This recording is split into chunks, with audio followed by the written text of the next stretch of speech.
মৰিগাঁও থানাত শ্যামকানু মহন্ত আৰু সিদ্ধাৰ্থ শৰ্মাৰ বিৰুদ্ধে এখন এজাহাৰ কৰিছে।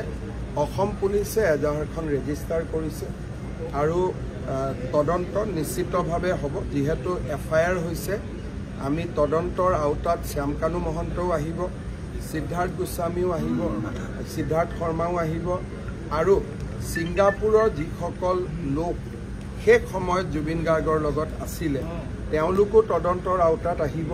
বা ইয়াত এটা কথা ওলাইছে যে আগদিনাখন কোনোবাই জুবিন গাৰ্গক কোনোবা জাগা এটাত পাৰ্টি এটাত লৈ গৈছিল বুলি মই তেনেকুৱাও দুই এটাত ছ'চিয়েল মিডিয়া দেখিছোঁ, সঁচা মিছা নাজানো, সেইবিলাকো আমি চাম। কিন্তু ছিংগাপুৰ কৰ্তৃপক্ষও ইতিমধ্যে ইনভেষ্টিগেশ্যন আৰম্ভ কৰিছে।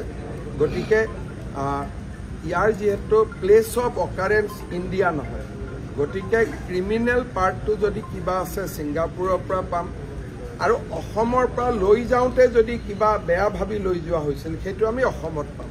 গতিকে এই ক্ষেত্ৰত আমি চৰকাৰে সম্পূৰ্ণ নিৰপেক্ষভাৱে যি ধৰণে কোনোবা ৰাইজে যদি সাক্ষীও দিব খোজে, কোনোবা ৰাইজৰ হাতত যদি কিবা খবৰো আছে, আমি সকলো ব্যৱস্থা কৰি দিম যাতে গোটেই বিষয়টো সকলোৰে কাৰণে মুকলি হৈ থাকে, কোনো কথা যাতে গোপন হৈ নাথাকে।